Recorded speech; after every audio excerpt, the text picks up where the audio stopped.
Bersama kami di Kompas Siang, Saudara, Ketua Dewan Penasihat Partai Golkar Luhut Binsar Panjaitan membuat video pendek yang membela Ketua Umum Partai Golkar Erlangga Hartarto usai muncul wacana musyawarah nasional luar biasa atau Munaslup Partai Golkar. Luhut mengaku kaget atas bergulirnya wacana Munaslup Partai Golkar, padahal musyawarah nasional akan digelar Desember 2024 nanti. Luhut meminta kader Partai Golkar supaya tidak mau diintimidasi dan dipengaruhi oleh pihak-pihak yang menginginkan Munaslup. Terkait isu Munaslup ini, Erlangga merespon singkat dan membantah ada Munaslup Partai Golkar. Pada pukul 18. Gak kaget juga mendengar gonjak-kacing mengenai partai kita ini, Partai Golkar sebagai aset demokrasi Republik Indonesia ini yang mau didorong agar ada Munas luar biasa sebelum Munas Desember tahun 2024 ini. Saya ingin menyampaikan pada semua teman-teman yang menonton video ini, jangan pernah Golkar itu diatur-atur oleh orang luar. Biarlah Golkar itu menentukan jalannya sendiri. Golkar itu akan ada Munas sesuai aturan Munas yang lalu di bulan Desember tahun ini.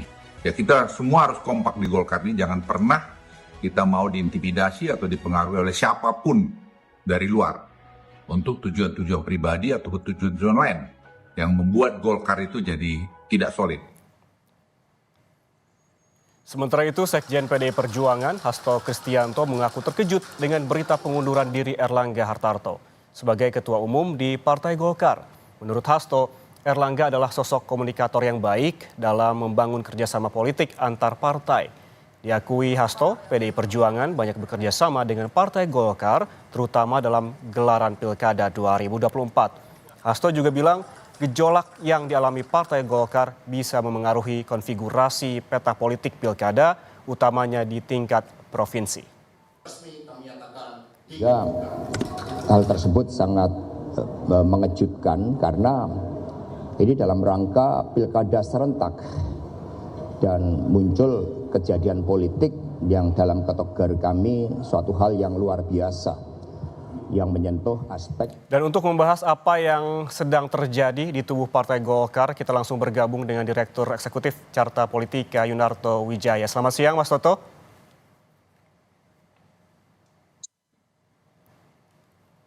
Selamat siang. Mas Toto, ini sedang jadi perbincangan hangat terkait dengan mundurnya Erlangga Hartarto. Pandangan Anda saat ini seperti apa ataupun apa yang terjadi sebetulnya dengan Golkar? Ya, memang ini mengejutkan ya, karena kalau kita lihat dalam beberapa waktu terakhir sebetulnya dukungan kepada Erlangga masih sangat kuat dari ormas pendiri Golkar, dari Kino Golkar, bahkan ada yang mengatakan bahwa mungkin saja akan terjadi aklamasi apabila Munas tetap diadakan bulan Desember. Artinya kan ada sesuatu yang sifatnya darurat ya, mendadak dan memaksa tanda kutip Erlangga mundurkan diri. Biasanya yang darurat ini level ketua umum hanya dua kemungkinannya. Yang pertama adalah tekanan politik yang sangat besar, entah itu dari bawah karena ketidaknyamanan dari internal Partai Golkar, atau dari atas, dari internal, dari eksternal yang merasa tidak nyaman dengan keberadaan Mas Erlangga. Yang kedua biasanya terkait dengan kasus hukum. Kasus hukum ini juga cabangnya ada dua. Bisa memang karena penegakan hukum yang wajar sifatnya. Kalau memang itu yang terjadi, kita harus dukung mundurnya Erlangga Hartarto sebagai kebesaran sikap seorang ketua umum. Tapi bisa juga kalau terjadinya ternyata karena adalah politisasi hukum, nah ini yang berbahaya. Artinya kalau betul itu yang terjadi, ini berpotensi menjadi budaya politik baru dalam sistem kepartaian kita ketika pengambilan keputusan strategis termasuk pergantian pimpinan partai akan dipengaruhi oleh adanya permainan instrumen hukum yang sifatnya politik. Moga-moga itu tidak, tapi dugaan-dugaannya kira-kira seperti itu. Ya, kalau menurut Anda kemungkinan ada tekanan politik baik dari atas maupun internal, kemudian ini apakah juga Anda menciumnya ada hubungannya dengan pilkada, Mas Toto? Bahwa salah satunya terkait dengan pilkada, iya. Tetapi apakah ini hanya dikarenakan pilkada, saya meyakini tidak. Kenapa? Isu mengenai Munaslup ini kan sudah muncul dari tahun lalu kemudian beberapa bulan lalu. Jadi menurut saya ini tidak terkait hanya dalam konteks pilkada ya. Walaupun kita tahu ada perbedaan yang mendasar di beberapa pilgub, terutama antara dua partai terbesar KIM, antara Gerindra dengan Golkar, ada di Jabar, DKI, dan Banten. Tapi saya meyakini itu bukan variabel utama, lebih kepada ketidaknyamanan pihak tertentu terhadap keberadaan Erlangga atau pilihan lain adalah kasus hukum. Dan itu yang menurut saya kan juga di-highlight oleh Erlangga sendiri ketika di alasan keduanya menyertakan alasan demi proses transisi pemerintahan Prabowo Gibran. Kalau kita bicara pemerintahan Prabowo Gibran artinya kan ada dua sosok ya yang dianggap memiliki pengaruh sangat besar. Yang pertama adalah Jokowi, presiden yang masih eksis. Yang kedua adalah Pak Prabowo sebagai presiden. Namun salah satunya terkait dengan pilkada, walaupun memang seperti yang diungkapkan oleh Erlangga ataupun Anda juga menyebutkan tadi, kemungkinan juga ada tekanan dan juga ketidaknyamanan. Namun kita kembali ke terkait dengan pilkada, apakah dengan mundurnya Erlangga Hartarto ini mengubah peta koalisi Indonesia Maju dan juga pilkada Jakarta dan juga Jawa Barat, Mas Soto? Belum bicara mengenai peta konstelasinya, akan ada yang berubah dan ada problem yang harus diselesaikan oleh Partai Golkar. Aturannya itu adalah ketika KPU hanya akan menerima rekomendasi dari partai yang ditandatangani oleh ketua definitif dan sekjen. Artinya andai kata pun besok Golkar sudah memilih PLT melalui rapat pleno, itu tidak mencukupi syarat. Artinya apa? Golkar punya tugas untuk melakukan munaslup dalam waktu dekat. Minimal itu harus rampung sebelum pendaftaran 27 Agustus. Karena kalau tidak, calon-calon yang dimajukan Golkar ini tidak memenuhi prasyarat.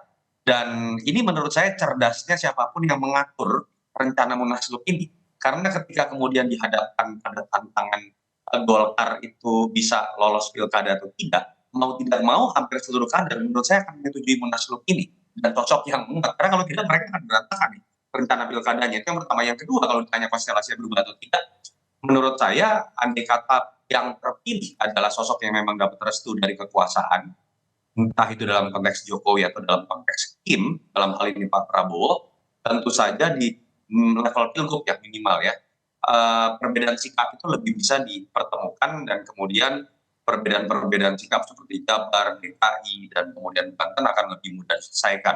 Bagus buat tim, tapi menurut saya tidak bagus buat kedaulatan partai dalam mengusung calon di pilkada dan tidak bagus untuk alam demokrasi kita.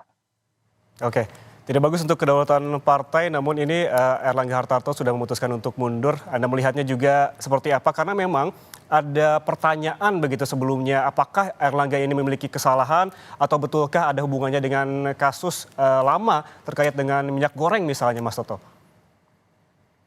Ya, itu yang orang kemudian kan kaitkan ya, bahwa di tahun lalu sempat ada pemeriksaan terhadap Mas Erlangga terkait pada saat situasi minyak goreng sedang langka. Nah, apakah memang terkait? Kita hanya bisa mengatakan waktu yang akan menjawab. Tapi poin saya adalah makanya dalam situasi seperti ini transparansi harusnya bisa diberikan. Saya berharap sekali Mas Erlangga pasca tidak lagi menjabat, mungkin kemarin memiliki keterbatasan untuk berargumentasi menjelaskan situasi yang sesungguhnya. Nanti ke depan bisa menjelaskan lebih detail apa sih alasan utama beliau mundur. Ini kan bentuk pertanggungjawaban terhadap kader Golkar, pemilih Golkar, dan masyarakat Indonesia dalam konteks pendidikan politik gitu ya. Dan yang kedua, saya juga berharap andai kata betul ada terkait dengan kasus hukum, ya jangan sampai terjadi barter antara sikap politik dengan peristiwa hukum. Itu yang kita takutkan kemudian terjadi kalau memang terkait dengan kasus hukum. Jadi harus ada transparansi dalam konteks sikap politik dalam pengunduran diri. Lembaga penegak hukum apabila memang betul ada kasusnya juga harus transparan dan tidak boleh terkait dengan peristiwa politik yang kemarin kita lihat. Harus adanya transparansi terkait konteks politik dan juga hukum. Dan dia ada juga menyebutkan ini terkait yang jenius dalam hal ini adalah yang mengusulkan munaslup. Kita kembali lagi Mas Toto. Kemudian menurut Anda sebetulnya siapa aktor di balik hal ini dan apakah para ketua juga ikut dalam peristiwa ini Mas Toto? Iya, kita nggak bisa menilai sekarang Mas. Kita baru bisa akan menerka atau menebak ketika nanti PLT-nya terpilih, dan kita akan lebih bisa menerka lebih tajam ketika nanti ada nama yang menguat di munaslup dan terpilih. Kita akan bisa melihat nama tersebut dekat dengan siapa? Apakah dekat dengan Pak Jokowi, ataukah dekat dengan Pak Prabowo, ataukah misalnya memang betul-betul sosok yang mengakar dari bawah gitu ya.